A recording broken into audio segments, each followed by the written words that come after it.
Hi, I'm Nikki from Teaching Autism, and welcome to the Autism and Special Education Community Podcast. Are you an autism or special education professional? Are you a teacher or therapist looking for support and new ideas? You may even be a parent, family member, or carer. This podcast is perfect to help you find out more information, support, and get some of your questions answered. Hey everyone, and welcome back to another episode on my Teaching Autism and Special Education Community Podcast. I just want to take this moment to thank you all for your continuous support and listening to my podcast. If you have a spare few moments, I would be so appreciative if you could leave us a review on iTunes so more people can find this podcast. Moving on, today I'm going to be talking about a bit of a controversial subject, and it's about the timeout corner. But this podcast episode is more about the timeout corner versus the cooling down corner or area. So let me just start by saying whether you do or don't use timeout, it's totally okay to parent however you want to and set up your classroom management. Anything that works for your students in a positive and professional way that's what we want. But today I'm sharing some information that I found out about the pros and cons of using either a timeout corner or the cool down corner after researching and talking to parents, carers and education professionals. So first, I'm going to explain what I mean when I say a timeout corner or a cool down corner. Because again, this can be different for so many things to different people. So some people have the idea of sitting their child on the bottom step of the stairs. Others think it's for a child to be sat in the corner of the room. And it's different for so many people, and it's important to try and think of the best way to use it for both you, your child, your students in a positive and supportive way. So first, I don't and I have never called our area a timeout area. For me, the name just never really sat right with me. And when working with students who take things so literal, I didn't want them to think of the timeout corner as a negative experience. I didn't want it to only be available if they were displaying challenging behaviours. I wanted it to be a safe space that they could go to if they felt themselves getting overwhelmed. So for this reason, we have the calm down area. If you call yours a timeout corner and you really don't want to change it,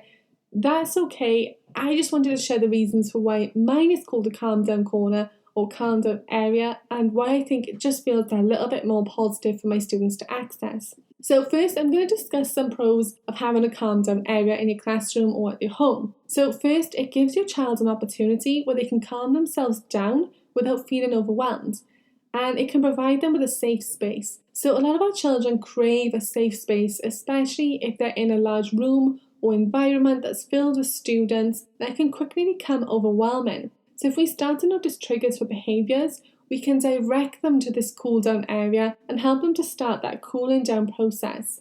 If you're using planned ignoring, this area can work really well too. So some of our students may do a certain behaviour because they're craving attention, and they may not usually get a lot of attention, so they'll seek any type of attention, even negative, just because they're craving it and that's what they really want. Having this calm down corner gives them that space where they can go to and they can independently start to calm themselves down. It also gives them a disruption-free zone. So if your child or student gets easily distracted, especially when they're trying to calm down and something happens across the room or when the student says something and they can get heated up really quickly again, then this area is perfect for helping with this. You'll be taking away distractions and disruptions that may affect their ability to calm down. And if your child responds well to visuals, you can have visuals in the cool down area to help them calm down, as well as providing sound timers or things to help them see how long they can have to sit there. And if you have children who respond well to a sensory approach, you can provide them with different seating options and relaxing areas and maybe some sensory massage options to really help themselves calm down. But like with anything in life, it's not all sunshine and rainbows. There can be a few cons to having one of these areas as well. So the first is, if you're only going to use this area once a child or student has started to display challenging behaviours, then you're not getting the full use out of it, because all you're teaching them is that this is a negative place to go to, and you don't want your calm down corner to be a negative place. Also, you need to factor in time. So how long are your children or students able to access this area for? Is it consistent? Is it rushed? Are they given too long so that it can become a place of escape rather than cool down? Also, it doesn't work. I hear this so many times from people who try something once with their students or their children, and they say, no, we tried it once, it didn't work. But like with anything, you need to give your students a chance to explore the area and get used to it. When you first started learning to drive, did you pass your test on the first day? I highly doubt it. Did you struggle? Were you wondering about different things? Were you trying to work things out? You probably didn't come out that first lesson thinking you were the world's best driver. But the more you tried it, the more lessons and training you had, the more that you accessed it, the better you got with it. And off the back of this, life is not a one-size-fits-all. So the calm down corner may work really well for some of your students, but then others may not find it helpful. They may not like it, and that's okay. But you'll then need to decide how you're going to support your other students. And it can become an area for escape. So if you set up this area in a way that is so lovely and relaxing, your students may try and use it to get out of doing something else, like escaping work they're not enjoying. And finally, understanding. It's important that you help your students and children understand why they're using this area. It's for them to help themselves calm down and self-regulate. It's not a chance for them to run around and be over-energetic. As with everything, whenever I give you some cons, I always try and provide you with some ways to change those cons into pros as well. So first of all, it's just really important to be consistent with how you're going to use this area. And this is for everyone involved, whether it's all the adults in the house or all the members of staff in your team. Are you going to let the individuals independently access it when they're feeling anxious or their emotions are becoming overwhelming? How long are they going to be able to access it for? And what do they do when they're in this area? If you feel like this area is not working, try and look at things you can add to it or take away from it so that it does work for your students and children. Take opportunities to make this area a positive experience. Use the adults in your classroom or your home to show how we can use this. Talk about your emotions openly and why you need to go to the calm down corner. Many of our students are visual learners, and by seeing the calm down corner in action, it can help them understand how they should be using it and when they should access it too. One of the most common things I see when I go into classrooms or I help out some other teachers and members of staff are that they always tell their children they're happy every single day.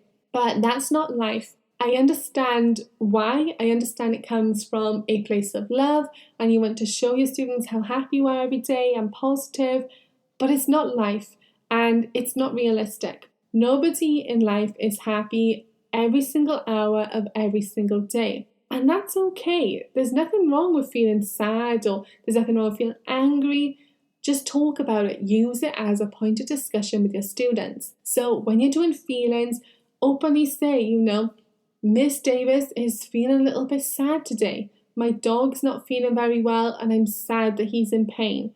Little things like that. It could even be something like, I am so angry today. I made my dinner and then I dropped it on the floor into work and now I can't eat it. I'm so angry. That's okay too, because you're telling your students it's okay to experience these feelings and why you may be feeling like that. Then go into the calm down corner. Could be something simple as, Miss Jones is so angry because I've lost tomorrow's work. And then you can march over to the cool down corner and just say, I need 5 minutes to calm down. You're showing your students it's okay to feel angry, why you may feel angry, and now you're going to go to the cool down corner and you're going to calm yourself down. Openly show them how you're going to calm down. Use a massaging tool to massage your arm and your skin, read a book, do some breathing exercises. Our students are mostly visual learners and this will be really beneficial for them. And most importantly, ensure that you don't make the area overly exciting or rewarding. You want it to be calming and for your students to relax, but you don't want it to be so exciting and relaxing that your students want to use it continuously as an escape. Don't put their favourite toys here or any sort of reward. It's just for calming down. So you may be wondering, well, what should I have in a cool down corner? What makes a good cool down corner? It's going to be different for all of us with our students and children. Some of the best things that I have included over the years are different seating options, blankets, visuals, think of breathing exercises, flashcards, timers, massages for self-regulation, supportive social stories. And there are also lots of great ideas that you can find on Pinterest for what to put in your relaxing corner as well, and information so that you don't confuse a cool down corner with a sensory room. If you head on over to the show notes today, I've actually included a link there where you can download a free Calming Strategies adapted book. And I include this in all of my cool down corners, and I know so many other people do as well. And this book is just a really great way to provide your students and children with some ideas and techniques they can use to help calm themselves down and self-regulate. So head on over to the show notes, download that, and put it into action. Tag me on social media and let me know what your cool down corner looks like. If you want any advice on it, how your students or your children are using the adapted book. I love to hear from you. I love seeing all the photos on social media. You can find me teaching autism.